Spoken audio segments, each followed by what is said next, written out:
Vamos a comenzar con la lectura de un versículo que ya estudiamos, pero que va a servir como repaso y como nexo de todo lo que el capítulo 15 sobre la misericordia de Dios por los pecadores. Recuerda la parábola de la oveja perdida, la de la moneda perdida y la del hijo pródigo. Y luego estas parábolas sobre cómo usar los dones, la vida que Dios nos ha dado, y hemos insistido en que el uso adecuado de todo lo que Dios nos da tiene que ver con nuestra cooperación, nuestra búsqueda de la plena realización del prójimo. Voy a leer Lucas 16, en su verso 10, en el texto griego. Opistos en el agisto que en polopistos estin, que o en el agisto adicos que en polo adicos estin, que quiere decir el fiel en lo mínimo, también en lo mucho fiel es. Y el que en lo mínimo es injusto, también en lo mucho injusto es. Y a partir de esa reflexión del verso sobre la fidelidad de lo que hacemos con nuestra vida, con nuestro tiempo, con nuestra familia, con nuestro prójimo, quiero retomar una vez más la invitación para que usted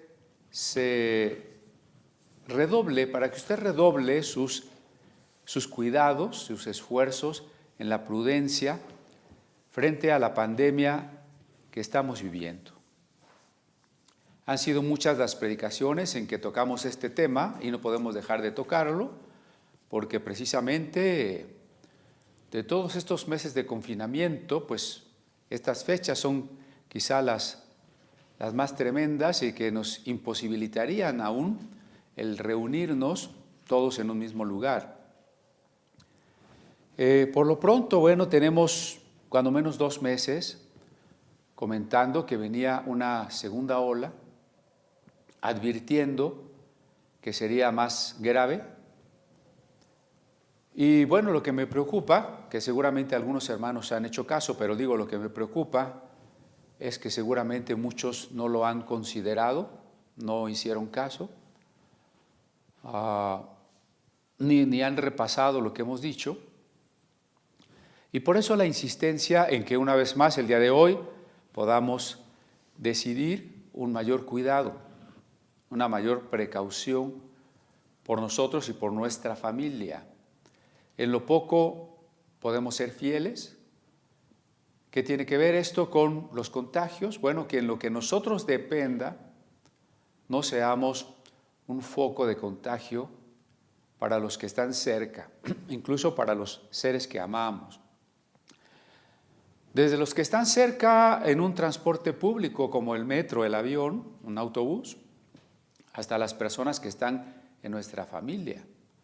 Entre los muertos ha habido cuando menos casi 400 niños menores de 5 años, entonces no piense que solamente los viejitos nos vamos a morir, también hay que tener presente siempre el amor por los padres, los abuelos, pero también por los niños, también por los jóvenes. Los hospitales en la Ciudad de México y en el Estado de México, muy parecido en Monterrey y Guadalajara, no tienen prácticamente espacio. La cosa es más delicada, ¿no? Si usted se enferma más gravemente, no hay lugar en los hospitales. En los crematorios, las carrozas funerarias están formadas, puede tardar hasta 3 días para que haya un espacio para cremar a su familiar que haya muerto. Estamos en uno de los momentos más terribles, hemos superado el 1,5 millones de contagiados, los casos activos son 250,000 de personas, imagínense, los que ahorita pueden contagiar a otros son 250,000 de personas, lo que ha hecho que por cuarto día consecutivo tengamos más de 1000 defunciones por día, 1100, 1200, 1300 defunciones por día, y los contagios, 15,000, 16,000 contagiados más por día. Todo esto pues nos llama nuevamente a la responsabilidad que debemos asumir. Es triste porque la irresponsabilidad de todos aquellos que se fueron de vacaciones sin los cuidados que debieron haber tenido. Usted podía ver los videos en las playas y centros comerciales, la gente aglutinada, muchedumbre.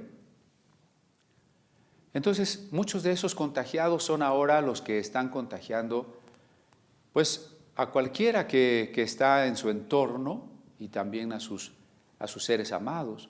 Lo mismo aquellos que aburridos y cansados porque se sienten vacíos y si alguien se siente vacío es porque no está viviendo una íntima comunión con Dios. Se han ido a fiestas, a reuniones, a bares para desaburrirse y son también personas que ahora son los responsables de todos esos contagios. Es muy triste que también las iglesias y pastores sean responsables en la medida que han hecho creer a sus feligreses que como cristianos, que como hijos de Dios somos inmunes a esta plaga.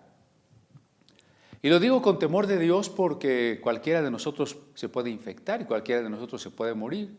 Y es claro que a pesar de los cuidados no podemos eliminar todos los riesgos.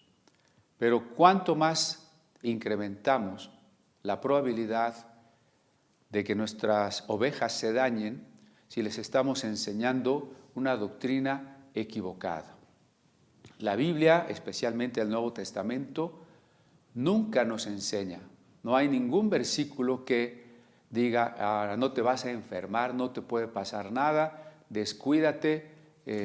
Por el contrario, ya hemos hablado de la sabiduría, de la responsabilidad que tenemos todos por el cuerpo como templo del Espíritu Santo. Entonces es muy triste que pues ahora muchos cristianos, incluidos pastores, estén enfermos o hayan muerto porque siguieron este pensamiento equivocado de que el Hijo de Dios se cubre con la sangre de Cristo, reclama las promesas que están en los salmos, y como esto es del diablo, es demoníaco, a nosotros no nos puede tocar. La realidad es necia y ha demostrado evidentemente que esa doctrina es teológicamente falsa y realísticamente inoperante.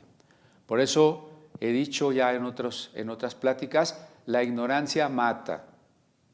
El problema no es solamente que, bueno, pues es ignorante. La ignorancia mata. La ignorancia de la palabra, por supuesto, y esa es una muerte eterna, pero también la ignorancia de lo más básico de la cultura y de los cuidados de salud. Hay un gran menosprecio en muchas iglesias por la cultura, por la ciencia, por la medicina, por las humanidades. La ignorancia mata. Y Dios quiere que nosotros caminemos en pos de la plena realización y esa realización total, esa plenitud a la que Dios quiere que lleguemos, es por supuesto en nuestro espíritu, pero es también en nuestra alma y en el intelecto, y es también en nuestro cuerpo, que es templo del Espíritu Santo. Ahora, es triste que muchos, en vez de reconocer el error, se escudan en el fatalismo del que hablábamos en días pasados. En vez de decir, tenemos que corregir nuestra doctrina, simplemente dicen, fue la voluntad de Dios, era el tiempo de Dios. Dios en su soberanía decidió llevárselo. Ese es culpar a Dios de nuestras culpas. Recuerde que no toda persona que muere es porque Dios quiere, eso ya lo hemos tratado, no voy a usar tiempo hoy en eso. Lo único que quiero subrayar es, no culpemos a Dios de lo que fue nuestra responsabilidad. No nos escudemos en un malentendido de la soberanía divina, en suponer que la persona que se enferma porque Dios quiere, y si Dios no quiere no se enferma, no se puede morir, así aunque no se cuide, y que si se murió, pues no fue por su irresponsabilidad o la nuestra, sino porque Dios quiso. Tenemos que humillarnos y reconocer que estamos enseñando mal, que estamos predicando mal. No solo en el ámbito evangélico se han dado estos errores. El obispo de Guadalajara recientemente había dicho que esta pandemia es pura mentira, que con un té de guayaba usted se cura de este tipo de gripe. Y déjeme decirle de pasada, no se automedique. Hay antibióticos que algunos médicos están recetando para combatir alguna enfermedad concomitante de tipo bacteriano, pero ningún antibiótico cura la enfermedad producida por este virus. No se automedique. Usted, aunque un medicamento sea bueno, usted no se lo puede administrar. Usted tiene que esperar que alguien que sabe se lo pueda recetar. No confíe en productos milagro. Y aunque sé que a algunos puede no gustarles lo que voy a decir, no hay test, no hay soluciones, no hay emulsiones, ni el dióxido de cloro previene, ni cura, ni sirve para nada. Entonces, tengo que decirlo con todas sus letras y relacionarlo con el verso que acabo de leer. Seamos fieles en lo que Dios nos ha dado. Si descuidamos la salud nuestra, la de nuestros familiares y la de las personas que por una razón u otra están cerca y los contagiamos y los lastimamos, estamos siendo infieles. No podremos culpar a Dios de que esas personas se enfermaron o se murieron porque era su voluntad. Dios nos va a pedir cuentas. Y sobre todo de estos productos milagro también, que además son un negocio para todo aquel que los promueve, porque se distribuyen al estilo de las pirámides. Bueno, voy adelante. Tenemos aquí al frente dos ejemplares que nos ha donado Alianza Mundial Wycliffe, y uno de ellos es la traducción del libro de Génesis y del libro de Proverbios en la lengua ayoré. Es una lengua indígena de las zonas de Bolivia y Paraguay. El Nuevo Testamento en ayoré ya existía, pero ahora hay un esfuerzo por llevar más porciones de la Biblia a la lengua de estos hermanos indígenas allá en Bolivia y Paraguay. Este trabajo de aprender la lengua, crearle un alfabeto y traducirle la Biblia, comenzó en 1985 con un matrimonio de los lingüistas misioneros Howard y Maxime Morari. Y el ejemplar ha sido publicado por la misión Nuevas Tribus, que tiene su representación tanto en Cochabamba, Bolivia, como en Asunción, en Paraguay. Y el ejemplar abierto es un Nuevo Testamento, el Nuevo Testamento número 200. Recuerde que en el año de la celebración por la traducción bíblica, estamos recordando que en 1920 Cameron Townsend inició la primera traducción contemporánea a lenguas indígenas, en este caso fue al Cachiquel en Guatemala. Resultado de su trabajo se fundó el Instituto Lingüístico de Verano, que está llegando a su traducción número 200 en el mundo. Ese es el ejemplar que está abierto. Es un Nuevo Testamento en la lengua Hanga, que es una lengua del país de Ghana, allá al oeste de África. Un trabajo que se comenzó en 1983 por Geoffrey y Rosa María Hunt, dos ingleses que, más bien, desde 1971 ellos habían iniciado su aprendizaje de la lengua Hanga allá en Ghana. Este ejemplar está publicado por la Liga Bíblica Mundial del Hogar y la Sociedad Bíblica Internacional. Agradecemos este donativo inmensamente, que es parte ahora de los tesoros del acervo, y pues lo que nos complace y le damos gracias a Dios es que cada esfuerzo de traducción es una posibilidad de que más personas puedan conocer a Cristo, porque la Biblia es el testimonio acerca de Cristo. Cristo es la razón de la existencia de la Biblia, porque Cristo es el tema central de la Biblia. Vamos ahora a leer nuestro texto de Lucas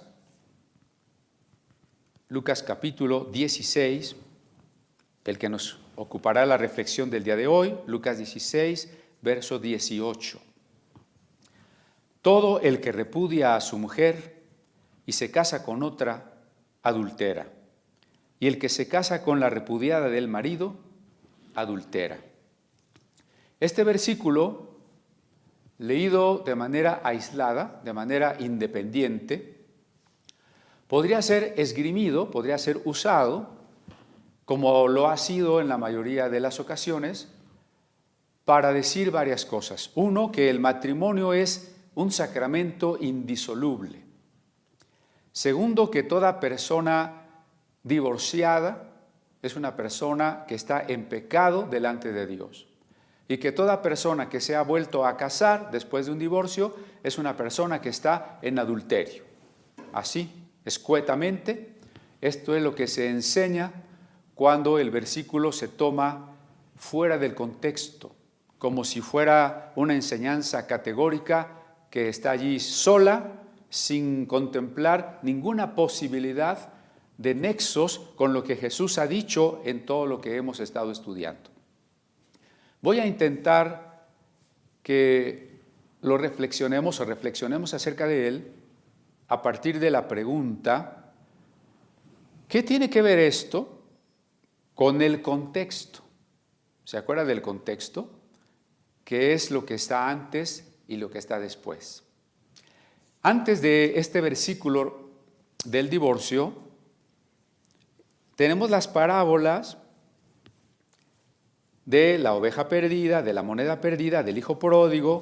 Tenemos los textos sobre la fidelidad para seguir a Cristo, las parábolas del llamamiento de Jesús, las parábolas de los siervos malos, y después del versículo 18 tenemos la historia de un hombre rico y un hombre pobre que murieron y qué pasó con sus almas después de la muerte, mientras sus cuerpos estaban en la tumba, qué pasó con sus almas.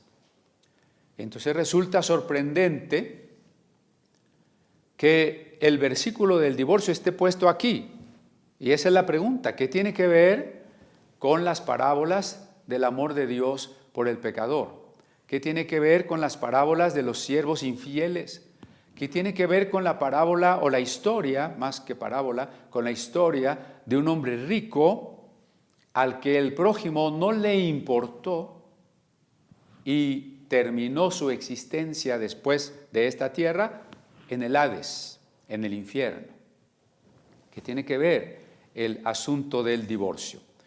Bueno, voy a irme despacio, no sé si hoy termine yo el tema, es bastante largo porque exige que abordemos algunos otros puntos y puntos difíciles porque nos va a hacer romper con tradiciones que hemos heredado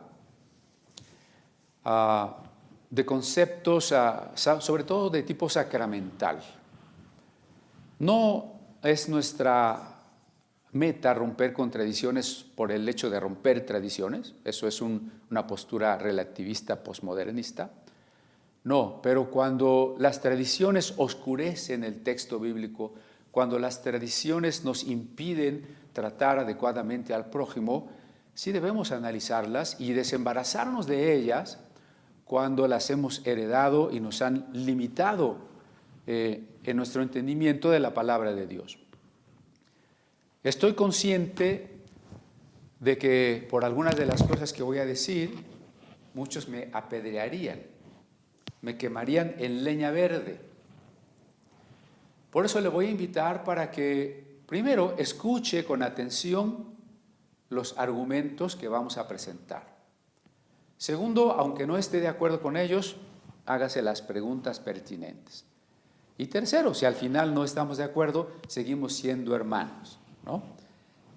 Bien, entonces vamos a reasumir qué sucede si leemos el texto aislado. Que todo el que repudia a su mujer y se casa con otra adultera, y el que se casa con la repudiada del marido adultera. Decíamos, en la tradición se ha interpretado así: el matrimonio es un sacramento indisoluble, el divorcio no está permitido por Dios, el divorciado está en pecado y el casado nuevamente permanece en adulterio, y por tanto a muchas iglesias les niegan el bautismo, les niegan la Santa Cena y por supuesto incluso afirmarían que esas personas no son salvas. Bien, entonces la pregunta, ¿por qué está en este contexto? Recuerde lo que hemos dicho en estas parábolas sobre el siervo fraudulento, el siervo infiel, que el ser humano, el prójimo, debe ser siempre el fin y no el medio. Hemos titulado a nuestra plática el prójimo como herramienta usada en el divorcio. El prójimo, una herramienta, un medio para alcanzar un fin. Nunca, y de esto ya hemos hablado, solo quiero confirmarlo, nunca debemos usar a las personas. Las personas son el fin último. La tarea que tenemos como cristianos es amar al prójimo. Y recuerde que el amor es la decisión de dar nuestro ser para la plena realización del otro. En ese sentido, el prójimo es un fin. Mi vida, puesto que el amor es dar la vida, mi vida está encaminada, mi vida, mi tiempo, todo lo que soy, está encaminado a que la otra persona llegue a su plena realización.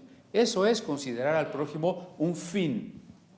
Pero cuando yo veo en el otro solamente alguien que me puede beneficiar a través de un negocio, cuando como ministro veo en los demás alguien a quien puedo expoliar y pedirle su riqueza para que yo me enriquezca, cuando yo veo en el otro solamente a un elector que me va a dar votos para que yo llegue al poder, cuando yo veo en el otro un hombre, una mujer que me despierta la libido, el apetito sexual, y quiero satisfacerme, quiero tener un placer usando al otro como herramienta para mi placer, he perdido de vista la dignidad y la importancia del prójimo. Cuando yo estoy haciendo algo para mí, algo que no redunda en el amor del prójimo, pero estoy usando al prójimo para eso, yo estoy usándole como un medio para un fin egoísta. Esto lo hemos visto desde la parábola del samaritano, como él dio todo lo que tenía, su tiempo, su dinero, para ayudar al prójimo que estaba herido, aún sin conocerle. Y desde esta perspectiva es que el versículo 18 está insertado aquí. El tema que viene tratando Jesús, miren, léalo conmigo a partir del 14. Los fariseos eran avaros, ¿no? Y se burlaban de Jesús, porque Jesús hablaba de no tener riquezas injustas. Y las riquezas injustas, pues se ganan o se logran gracias a que hacemos del prójimo una herramienta para nuestro enriquecimiento. Así que Jesús les contesta a esos fariseos que se burlan y les dice que ellos se justifican, en el verso 15, se justifican a ellos mismos ante los hombres, pero que Dios conoce los corazones y lo que para los hombres es sublime, para Dios es abominación.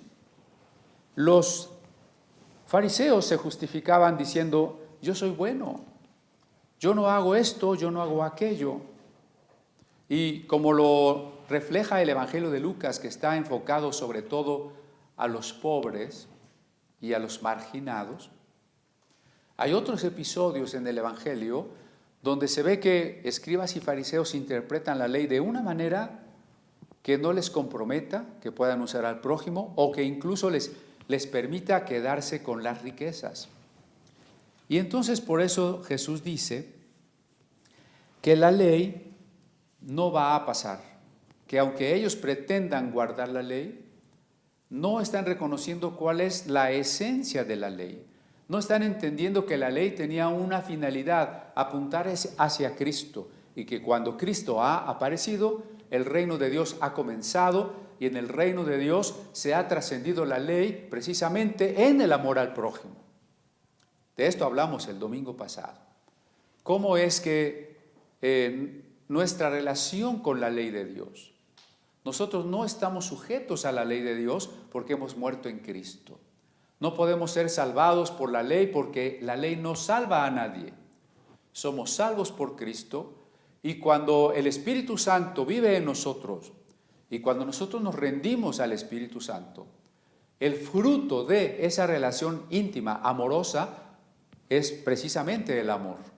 El amor por el prójimo manifestado en benignidad, bondad, fe, mansedumbre, incluso amor a nosotros mismos, dominio propio y templanza. Así que los fariseos creían cumplir la ley. Recuerden aquella otra frase de Jesús. Oísteis que fue dicho, no matarás, mas yo os digo que el que aborrece a su hermano es reo del infierno. Entonces, cuando alguien no había matado en términos estrictos de asesinar físicamente, haberle quitado la vida a alguien, pensaba que no había violado el mandamiento de no matar. Pero precisamente porque la gracia trasciende a la ley, Jesús va más allá y dice, violar el mandamiento de no matar implica también que tú aborrezcas a tu prójimo porque el deseo de tu corazón, aunque no lo hagas en la práctica, el deseo de tu corazón sería matarlo. Por tanto, si aborreces a tu hermano, dirá la epístola de Juan, eres homicida. Entonces, el mandamiento va más allá. Y decía Jesús, oísteis que fue dicho, no adulterarás.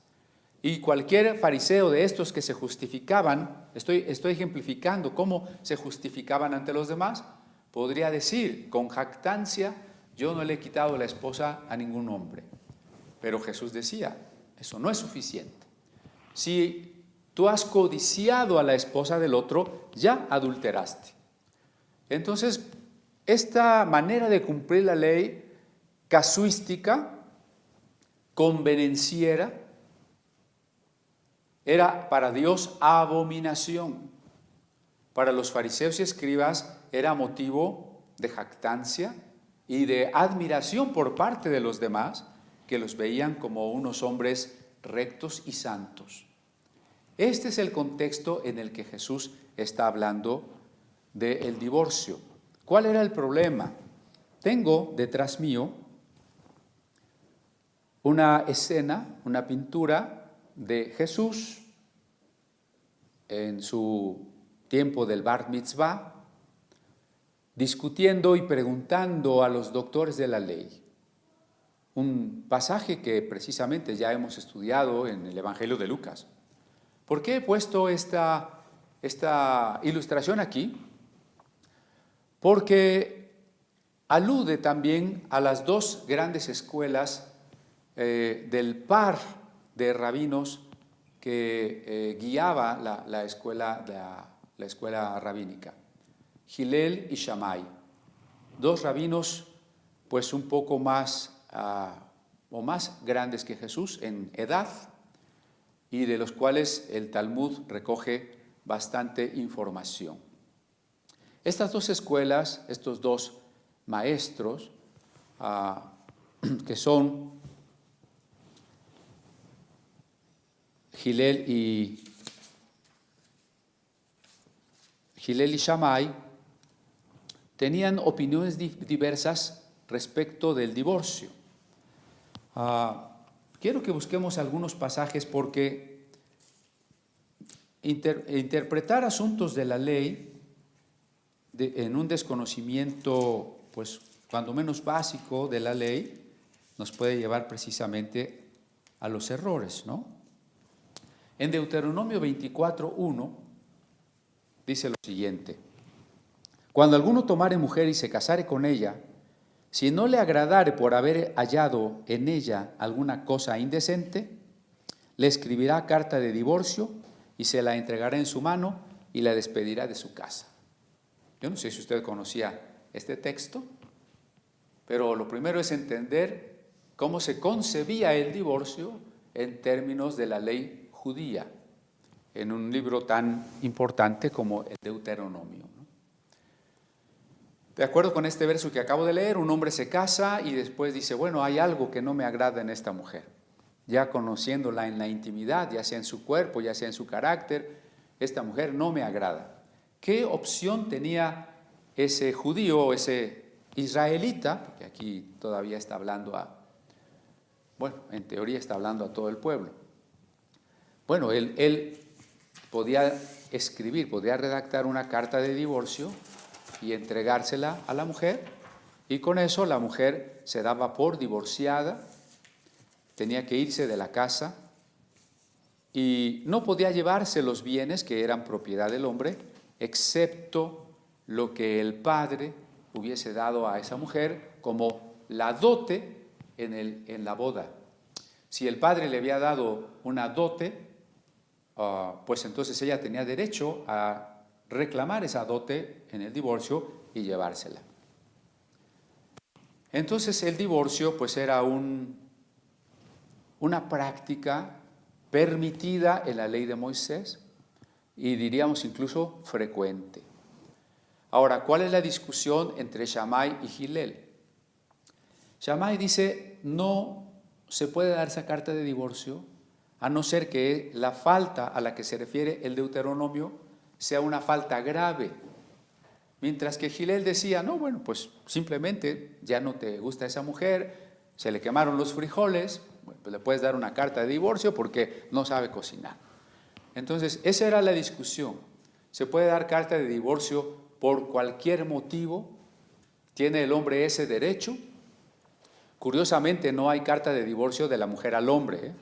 Estoy hablando de la ley judía. Si no le gusta eso, pues peléese con la ley judía. Pero era diferente a las leyes que actualmente nos rigen. Las mujeres no daban carta de divorcio, los hombres daban carta de divorcio. Pues el hombre podía darla por cualquier cosa, según una escuela de interpretación, y según Shammai, la falta por la que se diese la carta de divorcio o el libelo de divorcio tenía que ser una falta grave. Así que eso es lo primero que tenemos que entender. En Mateo 5 vuelve a tocarse el tema, ahora en labios de Jesús. En Mateo 5, 32, 31 y 32, dice, también fue dicho, cualquiera que repudie a su mujer, dele carta de divorcio. Ahí Jesús está citando Deuteronomio 24:1. Pero yo os digo que el que repudia a su mujer, a no ser por causa de fornicación, hace que ella adultere, y el que se casa con la repudiada comete adulterio. Jesús retoma el punto y dice, bueno, si la mujer no es despedida, si no se le entrega una carta de divorcio porque ella cometió adulterio, entonces lo que se está provocando es que esa mujer, al volverse a casar, cometa un adulterio. Aquí parece que Jesús va en contra de la ley, pero bueno, hay que entender precisamente ese tipo de detalles. Vamos a un texto judío que es la Mishnah. Tengo aquí la Mishnah. Y estas son las interpretaciones que nos alumbran la discusión y las prácticas y las creencias judías en los tiempos de Jesús. Voy a leer solo algunos rengloncitos, porque pues es todo un tratado. El tratado se llama Gitín, que es un término para hablar del documento de divorcio. Es el Get o el Sefer Keritut y Gerit o Shebukim. Todos esos son términos para hablar de la carta de divorcio. En ese documento el marido declaraba no considerar ya a su mujer como esposa. Pues ese documento debía tener ciertos requisitos para elaborarlo y en el momento de entregarlo. La Deuteronomio 24 indica precisamente que porque el marido ha notado algo torpe en la mujer. Según la escuela de Shammai, como dije, el adulterio y la mala conducta. Según la escuela de Hillel, cualquier cosa como no saber cocinar. Exactamente eso, ¿no? El tratado tiene 9 capítulos: el envío del libelo, la autentificación del documento, las condiciones para la validez, la anulación del documento, las instituciones rabínicas, cómo se hace la entrega por un emisario, el encargo de escribir el libelo, cuándo es la entrega válida y el contenido del documento con la firma de los testigos. Entonces voy a leer algunas partes del último capítulo del tratado Gitín para que veamos qué decía o qué entre otras cosas decía el documento. Si uno se divorcia de su mujer y le dice: quedas permitida para cualquier hombre excepto para fulanito, Rabí Eliezer lo permite, mientras que los sabios lo prohíben. ¿Cómo ha de hacer? Lo tomará de ella y se lo volverá a dar diciéndole: estás permitida para cualquier hombre. Es decir, el documento de divorcio decía que ella era despedida como esposa, hasta allí ya no era más esposa y era libre para casarse con quien quisiera. La parte esencial del libelo de divorcio es: tú quedas libre para casarte con cualquier hombre. Rabí Yehudá dice: sea esta para ti, de parte mía, una escritura de divorcio, una carta de licenciamiento y un documento de disolución, de modo que puedas casarte con quien quieras. La parte esencial del documento se parece pues a una liberación absoluta del compromiso matrimonial. En fin, después sigue hablando de cuando el documento es escrito en hebreo, en griego, en arameo, cómo firman los testigos, cosas que bueno, por ahora no, ni tenemos el tiempo ni los quiero aburrir. Lo que sí quisiera dejar en claro que el divorcio era un concepto y una práctica claves en la ley de Moisés. Por supuesto que en una ocasión le preguntan a Jesús que si él está diciendo que la mujer o que el hombre no despida a la mujer, no se divorcie de la mujer, ¿por qué Moisés permitió dar carta de divorcio? Y Jesús dice: por la dureza de vuestro corazón. Es decir, no es lo ideal que las parejas unidas se separen. No es lo que Dios quisiera. Eso vamos dejando bien asentados algunos puntos para que no me vayan a calumniar, ¿no? Lo primero es la voluntad perfecta de Dios, el anhelo de Dios es que cualquier pareja de hombre y mujer, ahora hay que aclararlo, que estén unidos, no deben separarse. Lo ideal sería que aprendieran a amarse, porque el amor es algo que se aprende. Recuerde que el enamoramiento inicial, el del noviazgo, el de los recién casados, es más un mecanismo biológico, hormonal, en que la naturaleza quiere garantizar la reproducción de la especie, pero no es todavía el amor. Esa efervescencia pasional se apaga conforme el tiempo del matrimonio avanza, y si el amor verdadero, el agapi, no se ha cultivado, entonces la pareja se encuentra de repente en un vínculo insoportable, ya no se puede soportar el uno al otro y entonces viene el divorcio. Eso no es lo ideal, eso no es lo que Dios quiere. Por tanto, lo ideal, lo que Dios quisiera es que aprendiéramos a amar de tal manera que el hombre y la mujer se soporten mutuamente y que cada vez se amen más en ese amor, en ese tipo de amor descrito en 1 Corintios 13, como un amor que todo lo espera, todo lo cree, todo lo soporta, que no deja de ser. Ese sería el primer elemento que debemos dejar en claro. La segunda cosa es si el matrimonio es indisoluble. Y la respuesta es no, no es indisoluble. Y el primer argumento está en la ley de Moisés y el segundo argumento está en las palabras de Cristo. Si un hombre da una carta de divorcio, a no ser por tal cosa, Jesús está dejando muy claramente una excepción. Si cierta condición se cumple, aunque Él recomienda no divorciarse, el divorcio es válido si cierta condición se cumple. Así lo acabo de leer en Mateo 5:31. Yo os digo que el que repudia a su mujer, a no ser por, es la excepción, es la condición válida para que el divorcio se dé. Ahora, ¿por qué digo que el matrimonio no es indisoluble?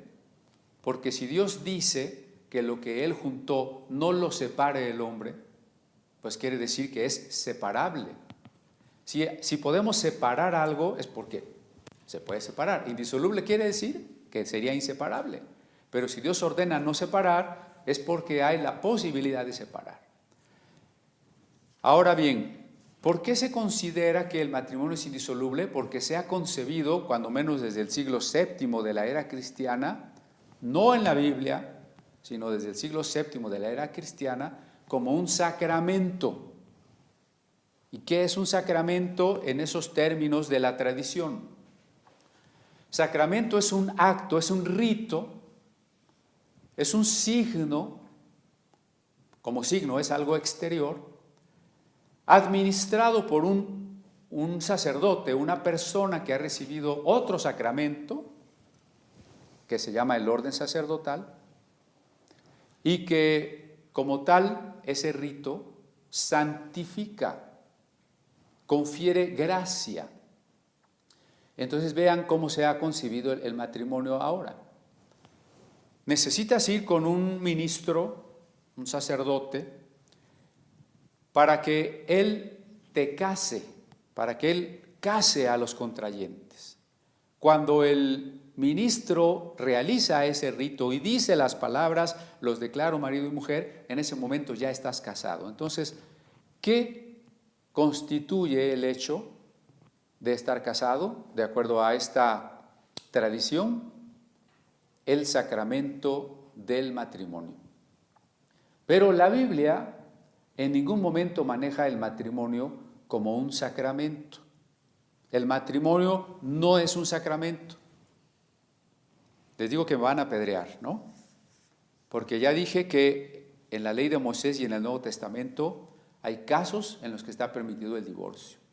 Porque ahora estoy diciendo que el matrimonio no es un sacramento. Pero también considere en su memoria los puntos que estoy aclarando. La voluntad de Dios es que las parejas aprendan a amarse y permanezcan juntas. Segundo, que el matrimonio no sea un sacramento no quiere decir que no sea un estado santo. El matrimonio es un estado santo. La Biblia sí lo dice claramente. Porque Dios ordenó al hombre dejar padre y madre, unirse a su mujer y ser una sola carne. El mandato de casarse obedece a la voluntad divina y por tanto es un estado santo. Dios creó al hombre y a la mujer y los bendijo y les dijo, multiplíquense. Insisto, me voy a ir despacito para que no me apedreen tan rápido. Dios desea que las parejas se mantengan unidas. El matrimonio es un estado santo, ¿ok? Pero, ¿qué quiero decir con que no es un sacramento?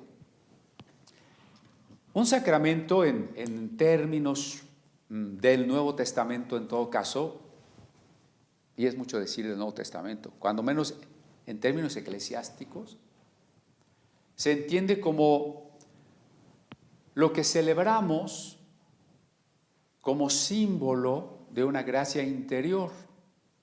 Para muchas iglesias evangélicas solo hay dos sacramentos, el bautismo y la Santa Cena, que a diferencia de la concepción tradicional católica, el sacramento no es un signo que confiere la gracia, es un signo que refleja una gracia interior.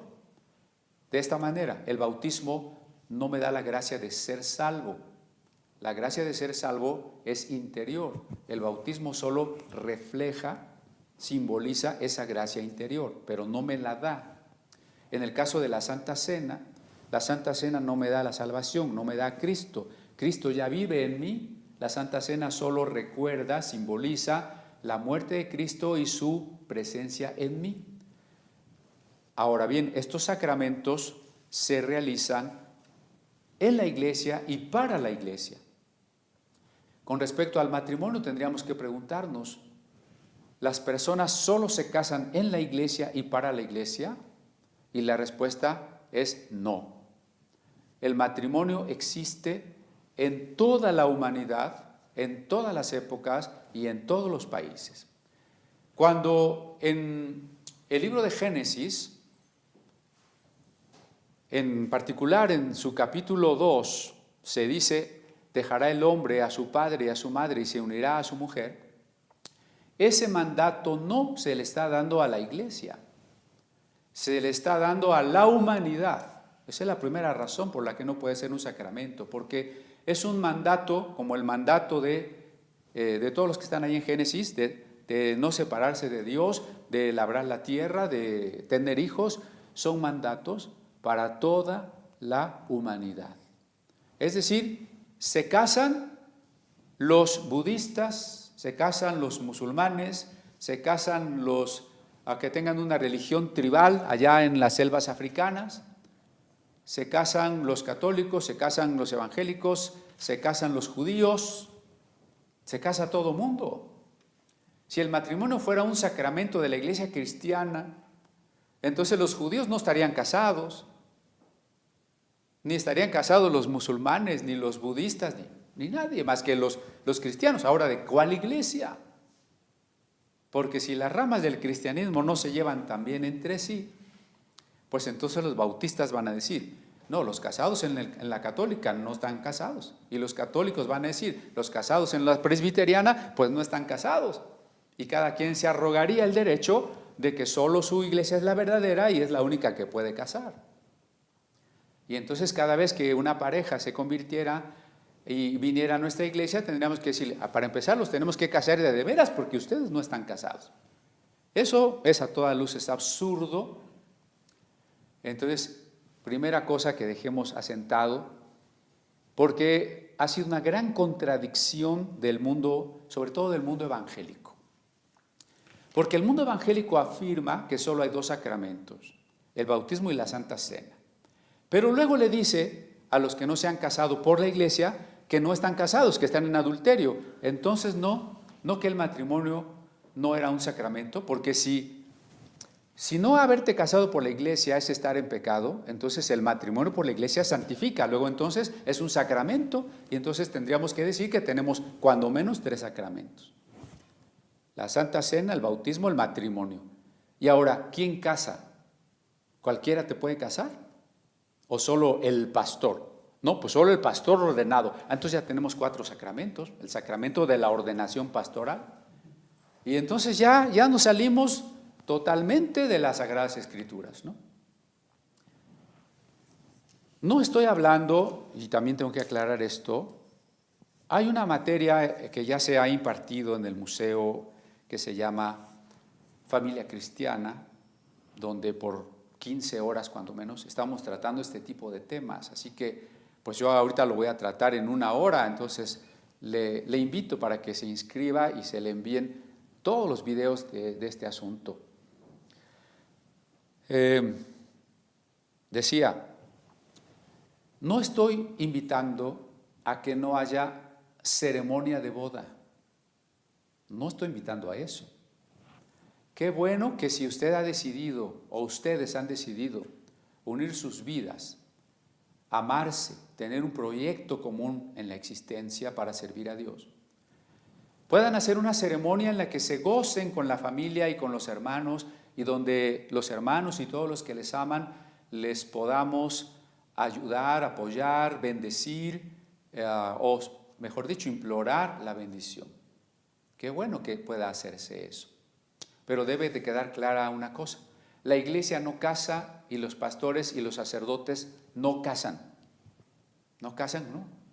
Lo único que podemos hacer es que cuando usted viene a esta ceremonia a compartir con todos su decisión, nosotros imploremos la bendición de Dios para su nuevo estado santo. Eso es todo lo que podemos hacer. Por eso, en las ceremonias que me invitan a presidir, además de la predicación y de orar por los contrayentes, yo pido a los padres de los contrayentes que también imploren su bendición sobre sus propios hijos, porque eso es una ceremonia de bodas, un gozarnos juntos y un implorar de los padres y de los ministros de la iglesia toda la bendición de Dios para esa nueva familia. Entonces, qué bueno que haya ceremonia de bodas, qué bueno que sea una bonita ceremonia de bodas. Solo no se gaste todo su dinero ni se endeude con lo que no tiene. No tiene que ser una cosa fastuosa. No tiene que hacerle la competencia a Lady Di. ¿Y el registro civil? Pues el registro civil no casa, registra. Ah, caray, el registro civil no existía en México antes de Benito Juárez, ni en el mundo antes de la Revolución Francesa. El registro civil es un intento del gobierno por tener el control de la población y que no lo tenga la iglesia. Porque antes la iglesia tenía las fe de bautismo, tenía los registros de bodas, de funciones, etc. Y el gobierno no. Entonces el gobierno estipuló leyes para registrar el estado civil de las personas. La iglesia en sus primeros años se opuso, incluso con pena de excomunión, a quien recurriera al registro civil. Hoy digamos que es un requisito que casi nadie quiere pasar por alto, pero en realidad no casa, aunque el juez va a decir que ante la ley él los declara marido y mujer. Lo que está haciendo es el reconocimiento de los derechos, valga la redundancia, jurídicos, sobre todo de la mujer. Por eso se llama matrimonio, por la protección que brinda a la madre, el matrimonio. Miren, ahora las parejas homosexuales se quieren casar.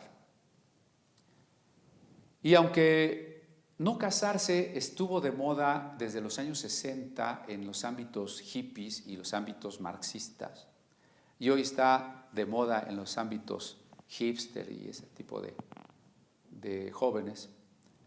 Por el contrario, las parejas homosexuales quieren ser reconocidas por el Estado y exigen un matrimonio civil. La prueba de que el matrimonio civil no casa es que aunque esas personas se quieran creer casados, no lo están, porque biológica y espiritualmente eso es imposible. Pero tampoco la iglesia. Hay iglesias incluyentes que han entendido mal el concepto de inclusión, y pastores o ministros incluyentes, sacerdotes incluyentes, que están realizando bodas religiosas para parejas homosexuales. Si es un sacramento que los une realmente ante Dios, entonces tendríamos que aceptar que si el matrimonio es un sacramento, esa pareja está casada. Por supuesto que no.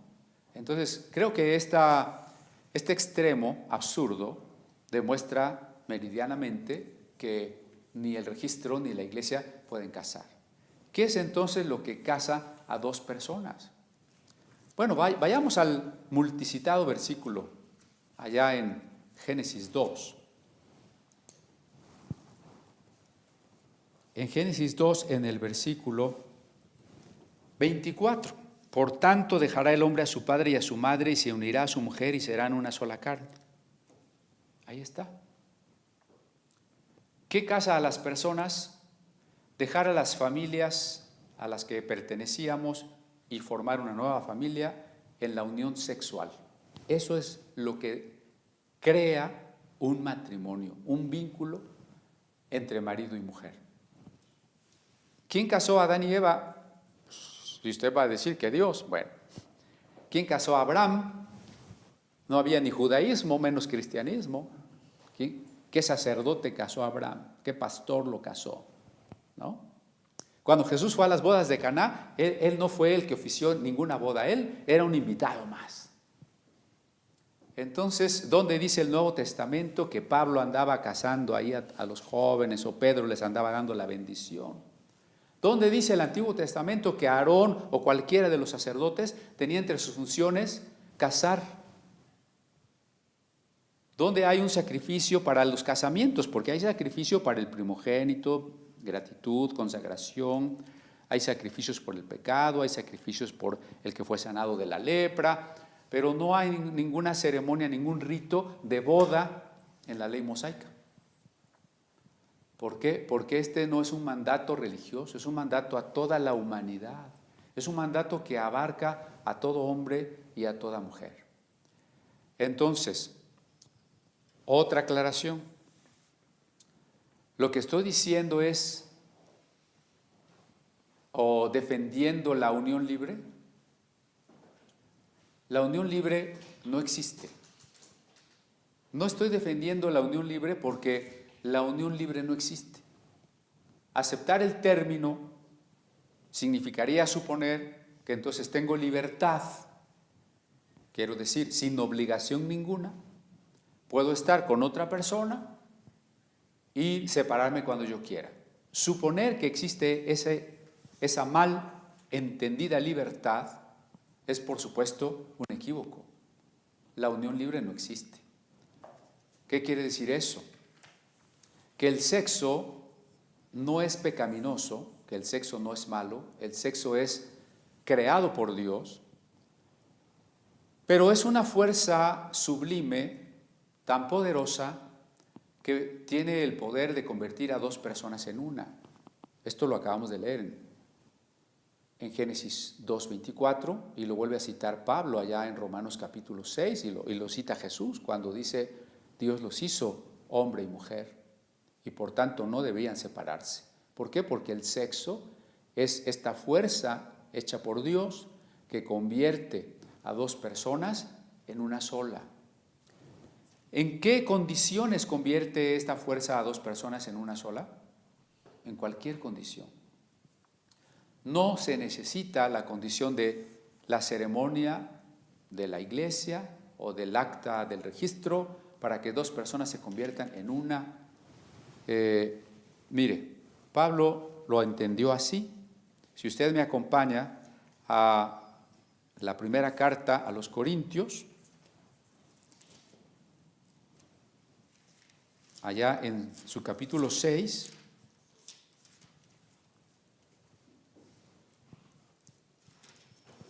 dice Pablo en el verso 16, ¿o no sabéis que el que se une con una ramera es un cuerpo con ella? Porque dice los dos serán una sola carne. Pablo se está basando una vez más en Génesis 2:24, serán una sola carne, para decir que cuando tú tienes una relación sexual con alguien, te haces uno con esa persona. Luego entonces, el pecado de nuestra época es que se ha quitado al sexo, se le ha desconocido el poder y la importancia que tiene. Hoy el ejercicio de la sexualidad en la unión con otra persona se quiere ver de una manera superficial, trivial, sin consecuencias. Tener relación sexual con otra persona quiere verse tan intrascendente y tan válido como comerse una torta cuando tiene hambre. De acuerdo con la Biblia, no es así. El sexo no se puede ejercer de una manera tan irresponsable. El sexo no puede ser entendido de una manera tan superficial. Lo sepamos o no, de acuerdo con Génesis 2 y con 1 Corintios 6, cuando dos personas se unen, se están convirtiendo en una sola. Por eso no existe la unión libre. Eso significa que cuando dos personas tienen relaciones, ante Dios ya son responsables el uno por el otro.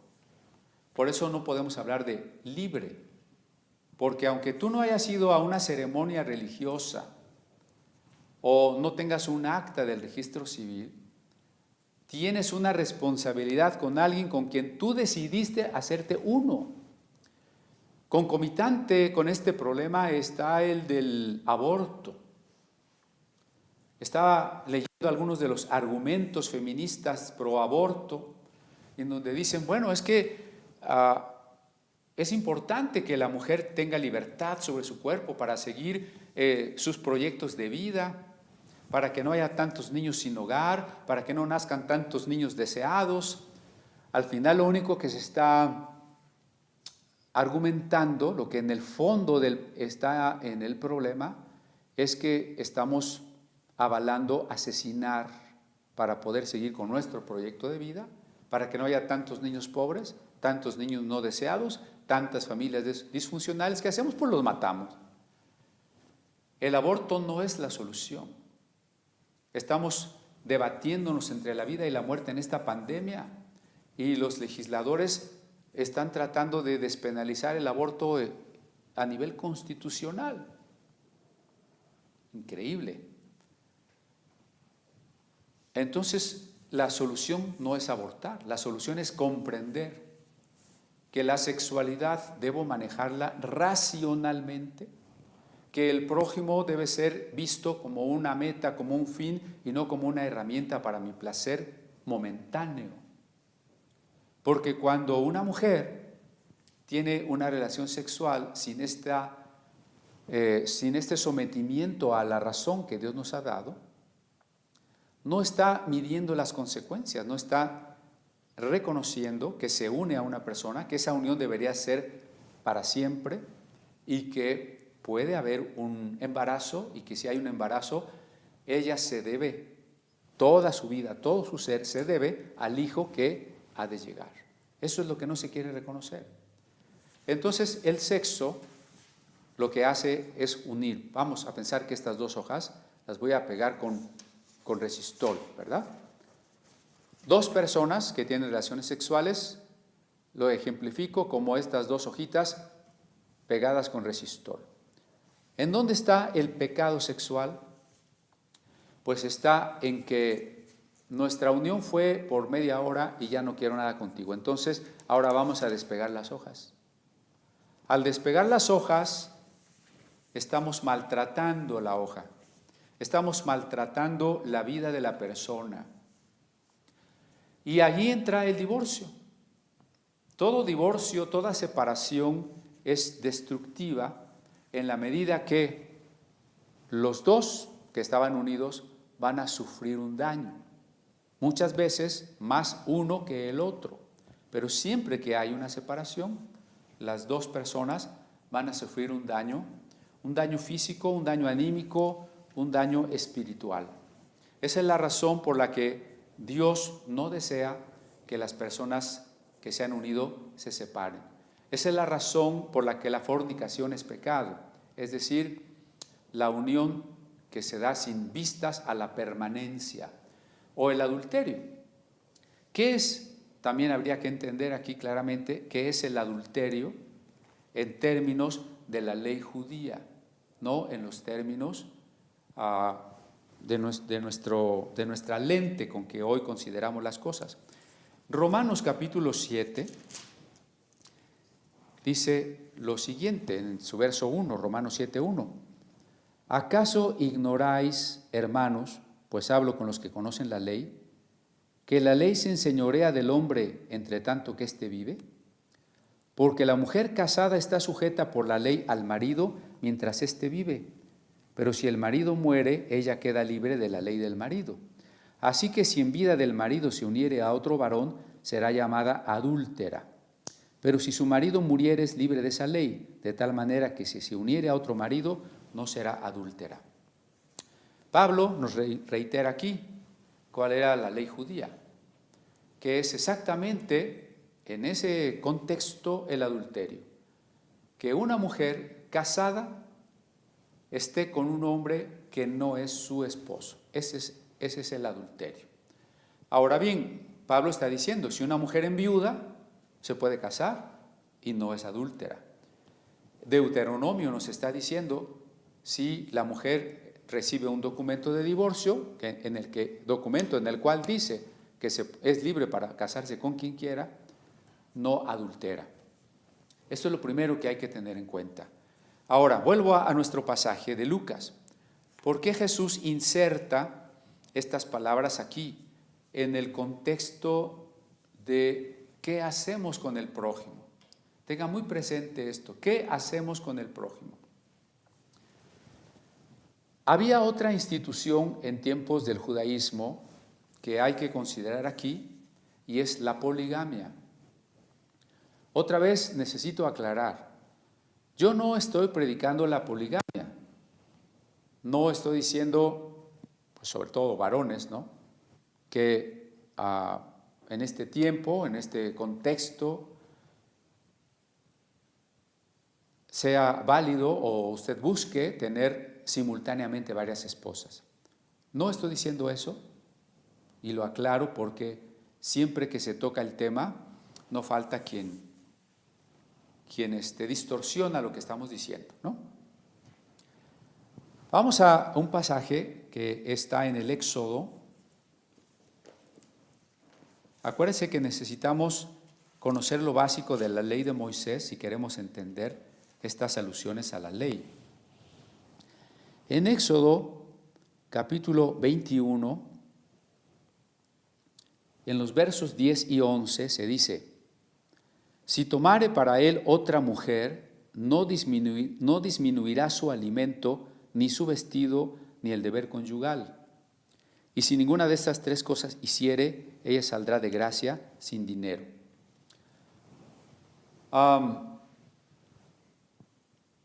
El concepto o la poligamia era una institución válida en el Medio Oriente, en el mundo antiguo, incluso hoy todavía en algunos países de la misma región, países árabes. La poligamia estaba legislada, estaba permitida, no era un pecado, porque nosotros al verlo con la lente de nuestro tiempo decimos, bueno, si este hombre tiene dos esposas, pues es un adúltero. En nuestro tiempo así se juzga, pero en la ley de Moisés no. En la ley de Moisés un hombre tenía o podía tener varias esposas. Este es el caso de muchos personajes del Antiguo Testamento. Por ejemplo, Jacob, los 12 patriarcas, las 12 tribus de Israel, descienden de las 4 esposas de Jacob. David tuvo varias esposas y Salomón no se diga, ¿no? El harem de Salomón era signo de su grandeza. Alguien me dirá, bueno, pero Dios le dijo que había fallado en tener tantas esposas. Lea con cuidado el libro segundo de los Reyes. La falla de Salomón no era practicar una institución válida en su tiempo, la poligamia, sino casarse con mujeres extranjeras que desviaron su corazón hacia la idolatría. No estoy predicando la poligamia, lo vuelvo a decir, no estoy predicando la poligamia. Estoy pidiéndole que reconozca que los personajes del Antiguo Testamento, algunos tan importantes como Jacob o como David, si la poligamia fuese en ese entonces un pecado, un adulterio, ¿cómo podríamos al mismo tiempo afirmar que Israel o Jacob era el príncipe de Dios, el escogido de Dios, que David era el profeta, el rey, el ungido? Pues eran puros adúlteros, ¿no? Es importante entender cómo se concebía, por diferentes razones que ahorita tampoco tengo tiempo, por qué la poligamia era aceptada, razones sociológicas, razones de tener un pueblo numeroso que pudiese enfrentar a los enemigos, etc. Pero la condición para practicar la poligamia es Éxodo 21:10. Si tomare para él otra mujer, no disminuirá su alimento, ni su vestido, ni el deber conyugal. Es decir, hay una condición. Si el hombre puede dar a las 2 esposas, a las 3 esposas, equitativamente sustento, casa, intimidad sexual, esa es la condición.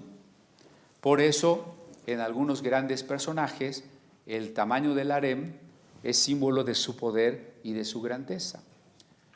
¿Por qué es importante este texto para entender cuál era la interpretación de los fariseos? Recuerde que aquí la reprensión de Jesús a los fariseos es: ustedes se justifican ante los hombres haciéndoles pensar que ustedes cumplen la ley. Pero Dios, que conoce su corazón, ve en ustedes abominación porque no están cumpliendo la ley.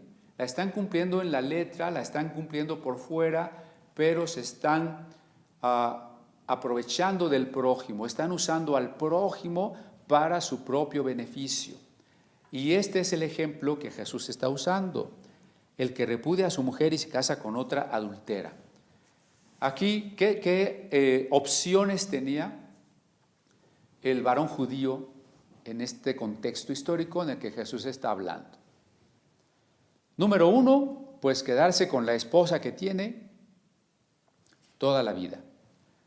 Número 2, divorciarse si verdaderamente ella había adulterado o había una falta grave.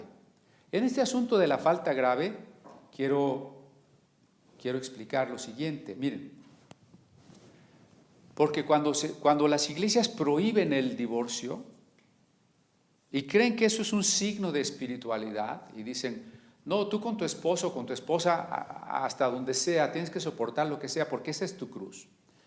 Y entonces muchas mujeres, sobre todo las mujeres, que viven en situaciones muy peligrosas, un marido que las golpea, que se droga, que se emborracha, que un día en esa agresión que les inflige podría matarlas. O un marido que nunca da dinero, llega de vez en cuando a quitarles lo poco que tienen, a golpear, a regañar. Un marido que se fue hace 2, hace 5, hace 10 años. Y todavía en la iglesia le están diciendo: no te puedes divorciar. Esa es una tontería, ¿no? Si Jesús está diciendo que hay una causa grave, Jesús está adscribiéndose en ese sentido, en coincidencia con la escuela del Rabí Shammai. Cualquier falta grave de la mujer, y en este caso, que las leyes lo permiten, cualquier falta grave del hombre, puede ser una causal justa, válida de divorcio. Entonces, por eso dije, el matrimonio no es indisoluble, porque aunque no haya un papelito de divorcio, las circunstancias ya separaron a las dos personas, ya las maltrataron. No te divorcies porque Dios no quiere que te divorcies. Lo que Dios no quería es el daño que provoca la separación, pero en la práctica la separación ya se dio. El dolor que uno provocó al otro, o los dos se provocaron, ya se dio. Todos los lazos de afecto y de unión y de comunión ya se rompieron. Haya papelito o no haya papelito. Entonces hay divorcios de facto, es decir, muchas parejas ya están separadas, porque aquello que las volvió una carne ya no existe. Y por el otro lado, si quiere verlo legalmente, ya sea en términos del derecho canónico o del derecho secular, hay causales válidas de divorcio para el hombre y para la mujer, en cualquier caso grave de enfermedad. Si el marido, por ejemplo, se contagió por andar de parranda de SIDA o de cualquier otra enfermedad que le puede ser mortal a la esposa tiene derecho de separarse. Si el marido ya se ha separado o si corre peligro la vida de la esposa, todas esas son causales válidas. Y por el contrario, de acuerdo con el Nuevo Testamento, es válida la causal de adulterio. ¿no? La esposa adulteró, bueno, es válido que te separes. Sin embargo, y curiosamente aquí, es posible también llegar a perdonar a la persona cuando se garantiza un cambio, ¿sí? El libro del profeta Oseas nos muestra que la esposa de Oseas adulteró y que Dios le dijo a Oseas: perdónala, ámala, búscala. Entonces sí, tenemos que estar en este equilibrio que no se somete a reglas, tiene que ser del Espíritu Santo. Solo el Espíritu nos puede guiar en cada caso. Si nuestra vida, nuestro corazón realmente se está entregando a Dios, el Espíritu nos puede iluminar. Porque tenemos el caso legalista de, no, tu marido te falló, divórciate, ya te tienes que divorciar. Y forzamos a las familias a destruirse. Muchas veces el primer paso para el esposo que falló o la esposa que falló debe ser el perdón.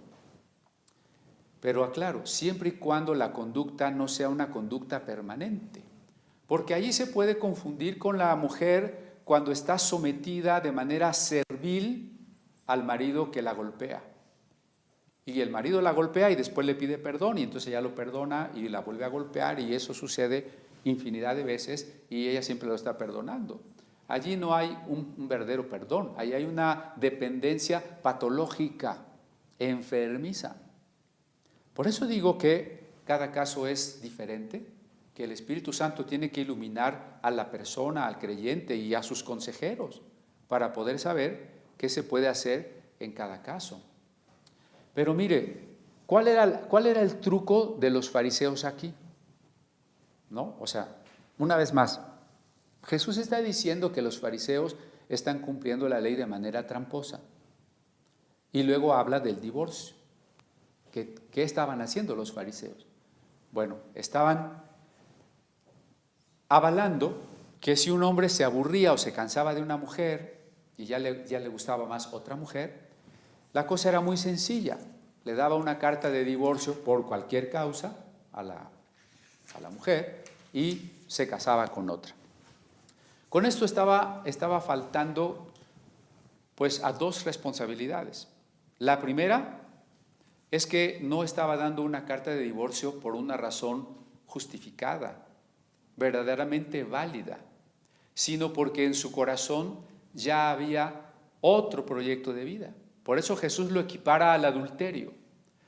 Jesús dice, cuando tú abandonas a la mujer y ella sigue teniendo, por supuesto, una necesidad sexual y una necesidad de compañía y una necesidad económica, ella va a tener que unirse a otro hombre, pero el vínculo en realidad no se había roto. Tú estás provocando la ruptura, por tanto la estás orillando al adulterio.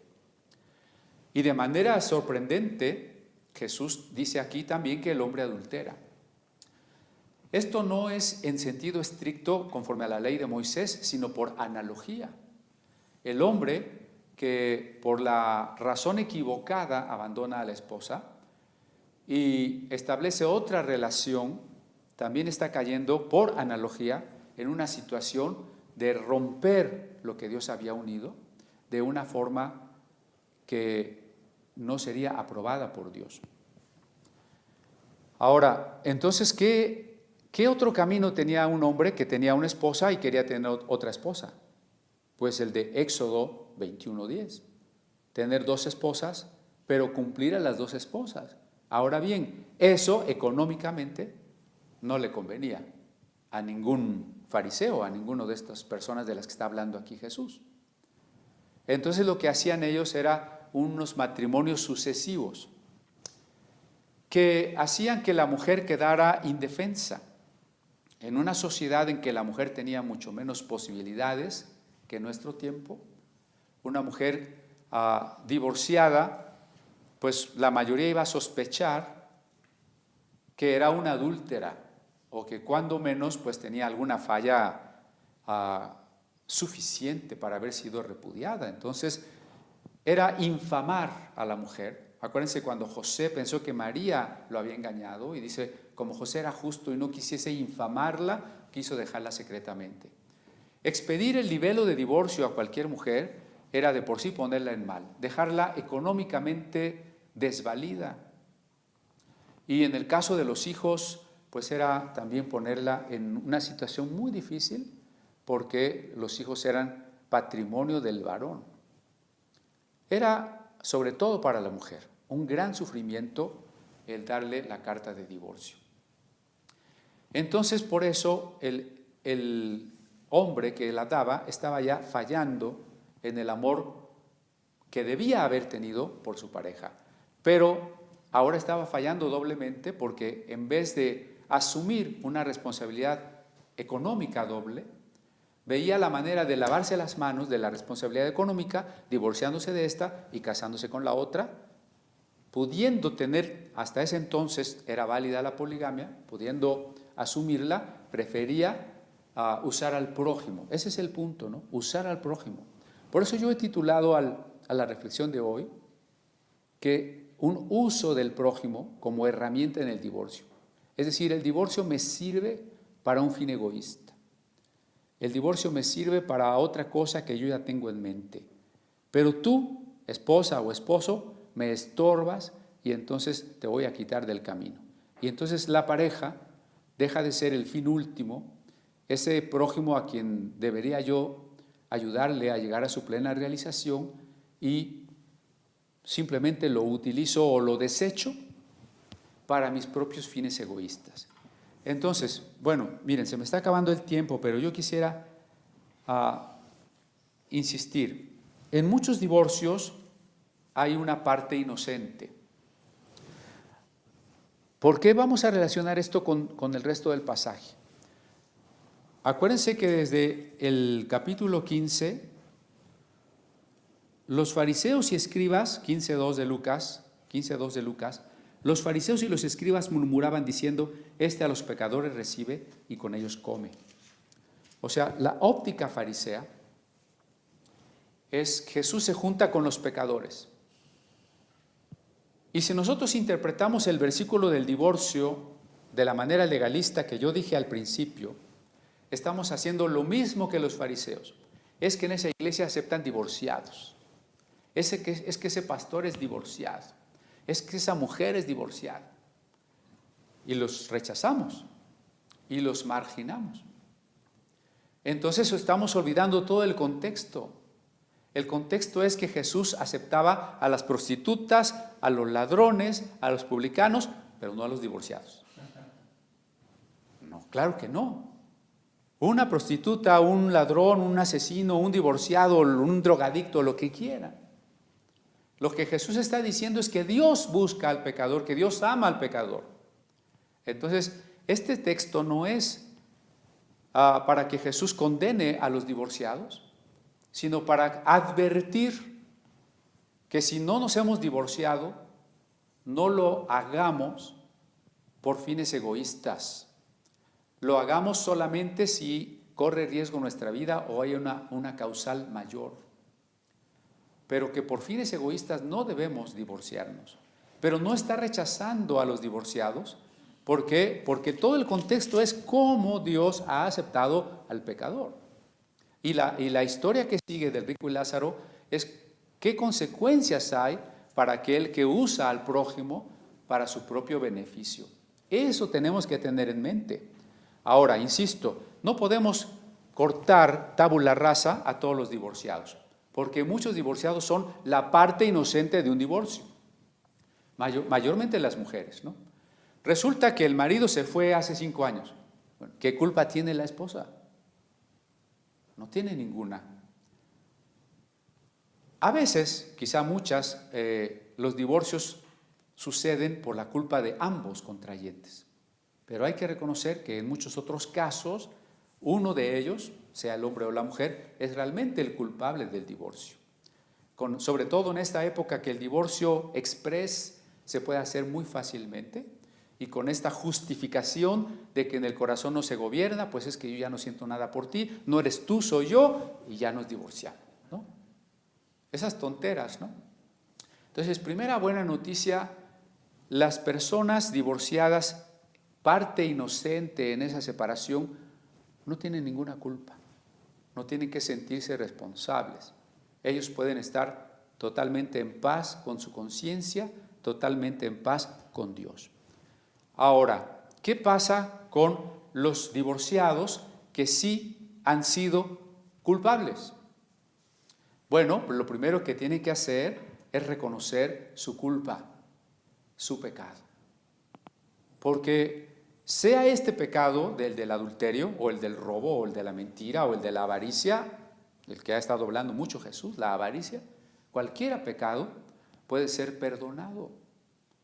Y cuando la persona decide cambiar, cuando la persona quiere reconocer que ha cometido un error, está en posibilidad de apropiarse del perdón que Jesucristo ha provisto para nosotros en la cruz.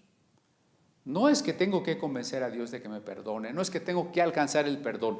El perdón de Dios ya fue manifestado, fue hecho patente en la muerte de Cristo para todos nosotros. Lo único que falta es que nosotros nos coloquemos en la disposición correcta para recibir ese perdón.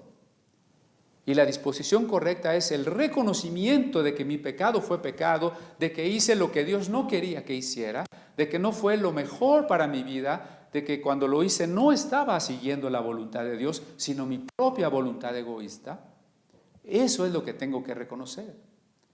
Y cuando lo reconozco, puedo, por la fe, aceptar el perdón que Dios me da. Porque eso es la fe.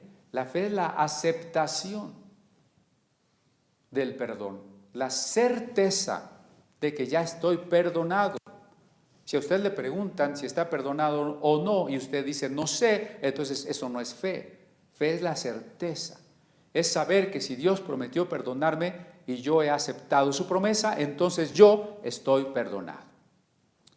Hay situaciones, porque esto del divorcio, la separación, los adulterios, se dan de tantas formas, hay muchas situaciones. Habrá situaciones que tienen remedio. Cuando la situación irregular de una pareja tiene remedio y estamos buscando hacer la voluntad de Dios, cuando nos hemos arrepentido y aceptado el perdón, vamos a remediar la situación, vamos a componer la situación, porque un arrepentimiento auténtico nos llevaría a componer esa situación. Desgraciadamente hay muchas otras situaciones que ya no tienen remedio. Recuerdo una mujer recién convertida y una de las consejeras le decía, porque esta mujer recién convertida había sido abandonada por el esposo hacía varios años. El esposo ya tenía otra esposa, ya tenía hijos, con ella no había tenido hijos, ya tenía hijos. Y entonces la hermana le decía, tú reclama a tu esposo, quítale al diablo tu esposo y reclama que tu esposo va a regresar a ti. Y conozco mujeres que toda la vida se la pasaron reclamando al esposo que se había ido y pues nunca regresó. Pero peor, le decía lo siguiente, tú no te puedes volver a casar, tú tienes que orar para que tu esposo regrese a ti o para que se muera y tú te puedas volver a casar. Imagínense el consejo, ora para que se muera tu esposo o tu esposa y tú te puedas volver a casar. Eso está peor que los fariseos, ¿no? Hay situaciones que no tienen remedio. Cuando los cónyuges han hecho sus propias familias, ya otras familias, otros hijos, cuando la persona no quiere habitar con ellos, mire, un último versículo, 1 Corintios 7, también en nuestro estudio de Corintios hemos tratado de esto.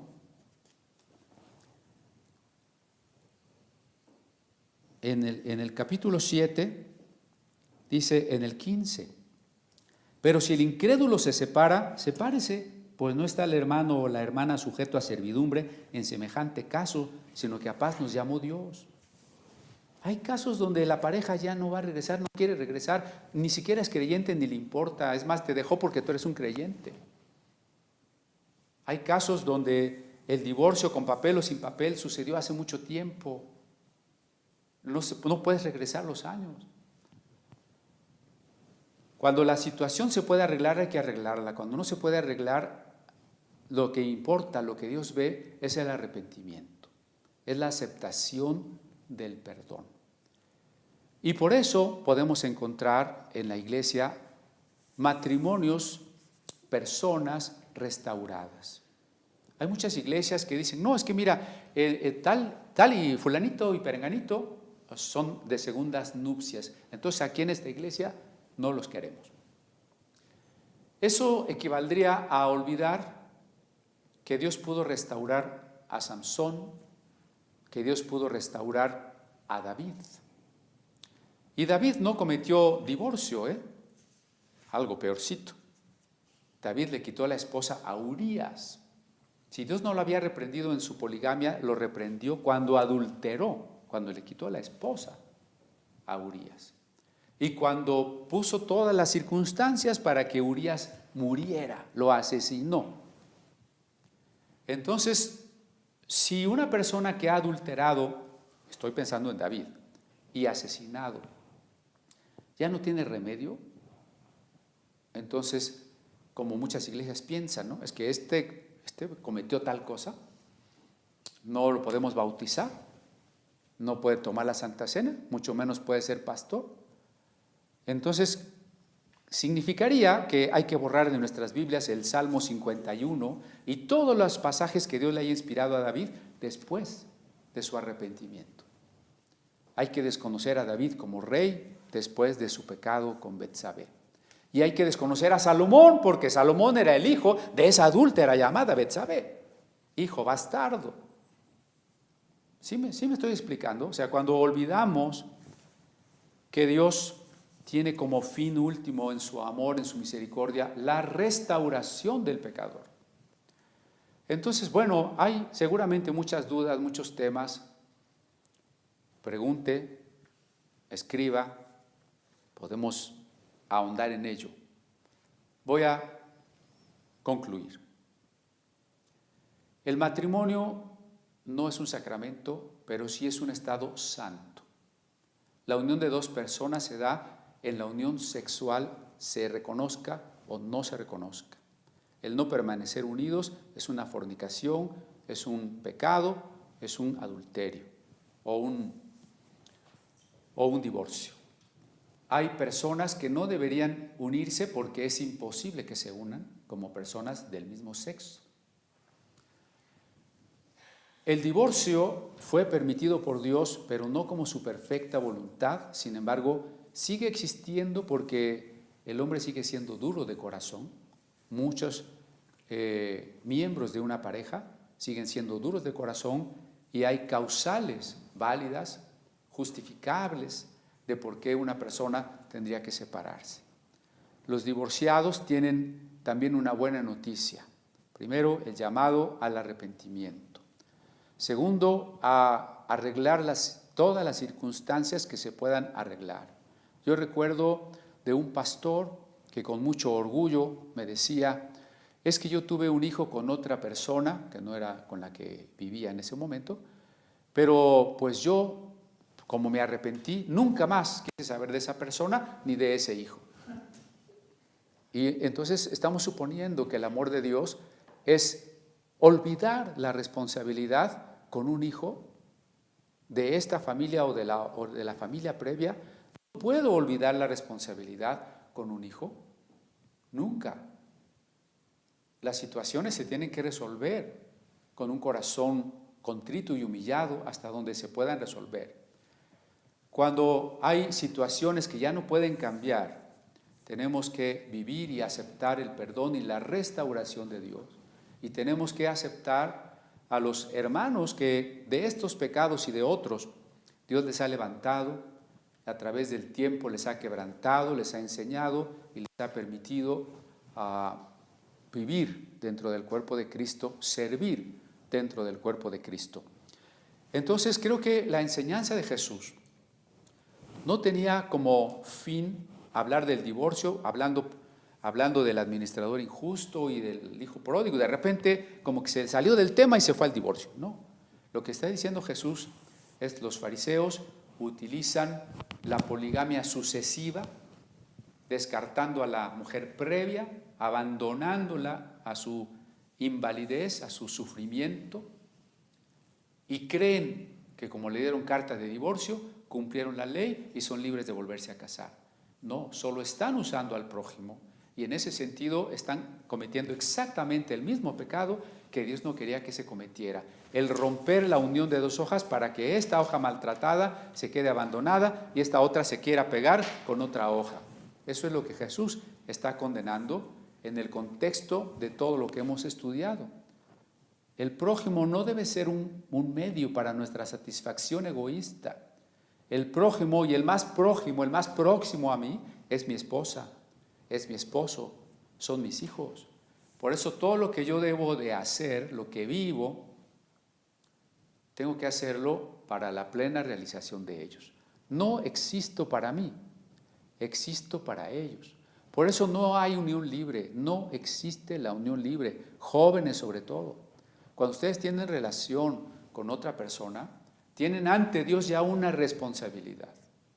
Y nada de que si no nos entendemos nos separamos. Si no nos entendemos, tenemos que construir el amor, tenemos que saber soportarnos, tenemos que aceptar al prójimo concreto tal como es.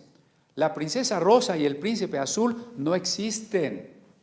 Tenemos que aceptar a un prójimo concreto como es, con sus virtudes, con sus defectos, con su diente chimuelo, con su ojo tuerto, con su panza protuberante, con lo que quieran. Pero ese es el prójimo concreto al que hemos decidido amar, porque el amor es una decisión.